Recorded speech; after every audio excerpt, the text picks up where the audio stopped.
حضرت انس بن مالک رضی اللہ تعالیٰ عنہ سے مروی روایت ہے جو حضور کے خادم خاص تھے، اور یہ متفق علیہ بھی ہے، یعنی بخاری میں بھی ہے، مسلم میں بھی ہے، لیکن تھوڑا سا فرق ہے الفاظ کا۔ تو جو مسلم شریف کی روایت ہے اس کے الفاظ کیا ہے؟ للہ اشد فرحا بتوبۃ عبدہ حین یتوب الیہ،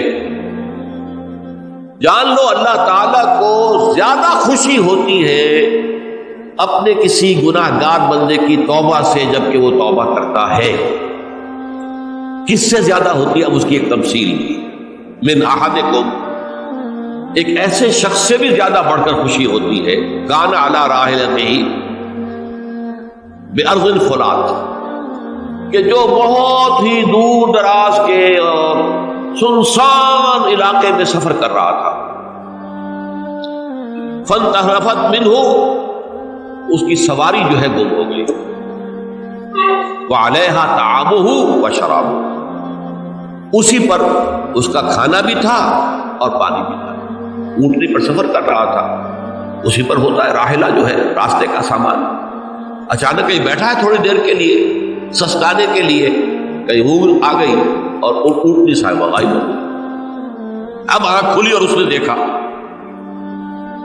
فَأَيَّسَ مِنْهَا، تلاش کر کر کے مایوس ہو گیا، کہیں اونٹنے کا سراغ۔ اب ظاہر بات ہے کسی صحرا میں یہ کیفیت، اس کا مطلب کیا ہے؟ یقینی موت۔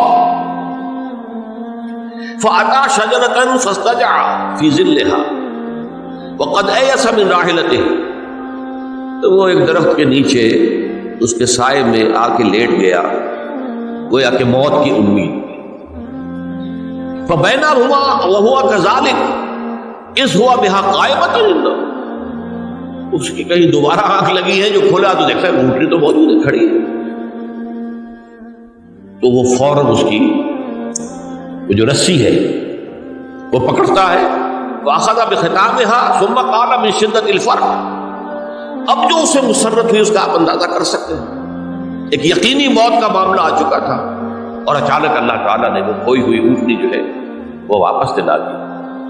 تو وہ کہنا تو یہ چاہتا تھا، اللہ تو میرا رب ہے، میں تیرا بندہ ہوں، لیکن جسے ہم کہتے ہیں کہ خوشی کی انتہا فرط مسرت میں ایسی زبان لڑکھڑائی، اس نے کہا اللہم انت عبدی وانا ربک،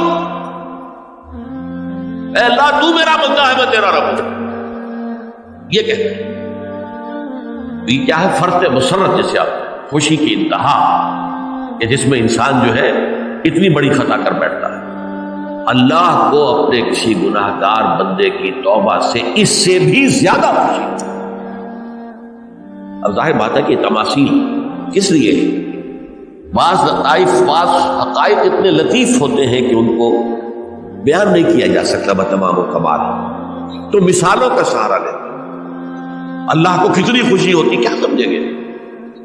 لہذا یہ مثال تو سمجھ میں آ گئی نا، کہ ایک لقودق صحرا میں انسان سفر کر رہا تھا، ایک ہی اونٹنی ہے، اسی پر اس کا پانی ہے، اسی پر اس کا کھانا ہے، کہیں ٹھہرا ہے تھوڑی دیر کے لیے، اونٹنی غائب ہو گئی، اور اس کے بعد تلاش کر کے شمال مغرب جنوب ہر طرح دیکھ لیا آپ نے، کہیں اونٹنی کا سراغ نہیں۔ اب موت کے انتظار میں لیٹ گیا کہ اچانک دیکھتا ہے کہ اونٹنی موجود، تو وہ اس شدت فرح میں یہ کہہ بیٹھتا ہے اللہم انت رب انت عبدی وانا ربک انا للہ و انا الیہ راجعون۔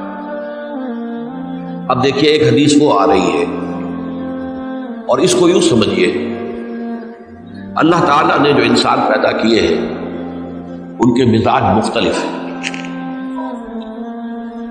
ان میں کچھ لوگ ہوتے ہیں جو قوی ہوتے ہیں ارادے کے، جو فیصلہ کر لیا ڈٹ گئے۔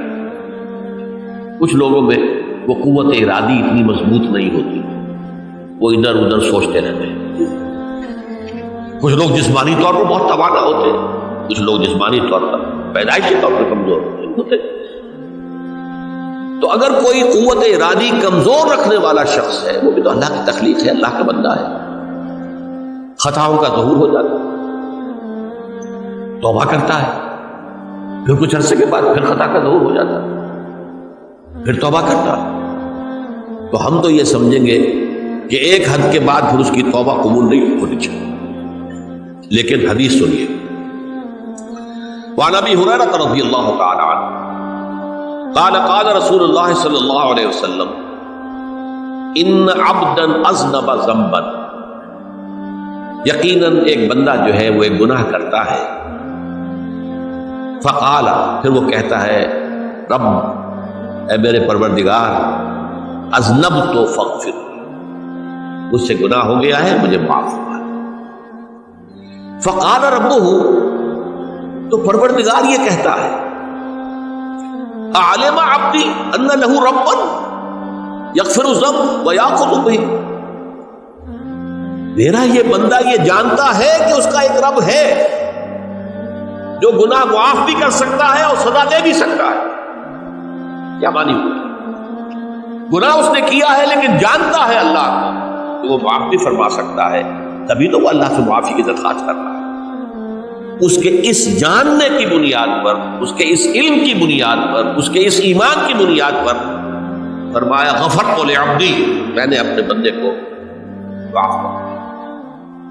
ثم مکث ما شاء اللہ، پھر وقت گزرا جتنا کہ اللہ نے چاہا، ثم اذنب ذنبا، پھر اس سے گناہ ہو گیا، فقال رب اذنبت ذنبا فاغفر، پھر کہتا ہے پروردگار مجھ سے گناہ ہو گیا، پھر مجھے معاف فرما دے۔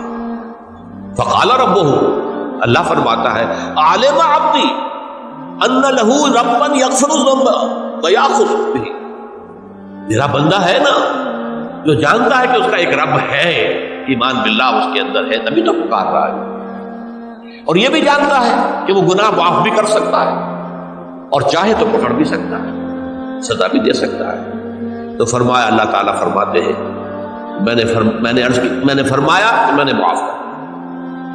ثم مکث ما شاء اللہ، پھر ایک عرصہ گزرا اس کے بعد، ثم اذنب ذنبا، پھر اس نے گناہ کیا۔ قال رب اذنبت ذنبا آخر، اس نے کہا پروردگار میں نے تو پھر ایک اور گناہ کر دیا، فاغفر لی، مجھے بخش دے۔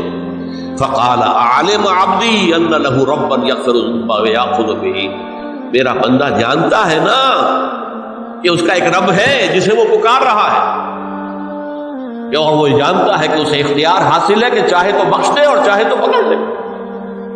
اس کے اس علم، اس ایمان کی بنیاد پر میں نے اسے معاف کر دیا۔ ایک اور حدیث، میں نے چونکہ اس گفتگو کے لیے ان احادیث کا تفحص کیا ہے، یہ تو بہت ہیں حدیثیں، میں نے ان میں سے کچھ چنی ہے۔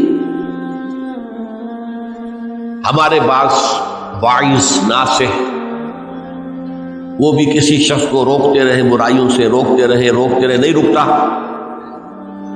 تو کہیں غصے میں آ کے اللہ تجھے کبھی معاف نہیں کرے گا۔ یہ کتنا بڑا جرم ہے، اس کا اندازہ کیجیے اس حدیث سے۔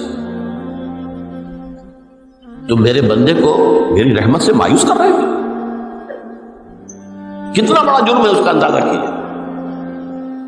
یہ مسلم شریف کی روایت ہے، عن جندب، حضرت جندب رضی اللہ تعالی عنہ سے، ان رسول اللہ صلی اللہ علیہ وسلم حدث، کہ اللہ کے رسول صلی اللہ علیہ وسلم نے ایک واقعہ بیان کیا، ان رجلا قال، کہ ایک شخص نے یہ کہا، واللہ لا یغفر اللہ لفلان، کہ خدا کی قسم اللہ تعالیٰ فلاں شخص کو کبھی معاف نہیں کرے گا۔ وَأَنَّ اللَّهَ تَعَالَى قَالَ، اس پر اللہ تعالیٰ نے یہ فرمایا، مَنْ ذَا الَّذِي يَتَعَلَّىٰ عَلَيَّ، یہ کون ہے جو میرے اوپر حکومت کرنے والا آ گیا، جو میری طرف سے حکم لگا رہا کہ میں کبھی معاف نہیں کروں گا۔ مَنْ ذَا الَّذِي، کون ہے وہ شخص، الَّذِي يَتَعَلَّىٰ عَلَيَّ اَنِّي لَا أَغْفِرُ لِفُلَانٍ، کہ میں فلاں شخص کو کبھی معاف نہیں کروں گا، قد غفرت لفلان، اس کو تو میں نے معاف کر دیا، وَأَحْبَطْتُ عَمَلَهُ، اس شخص کے تمام اعمال میں نے ضائع کر دیے کہ تم نے میرے بندے کو مایوس کیا۔ یہ ہے جرم کی انکار۔ تو توبہ کی دعوت دیتے رہو، توبہ کے لیے لوگوں کو آمادہ کرتے رہو، توبہ جو ہے اس کے لیے ترغیب دیتے رہو، اللہ تعالیٰ معاف فرمانے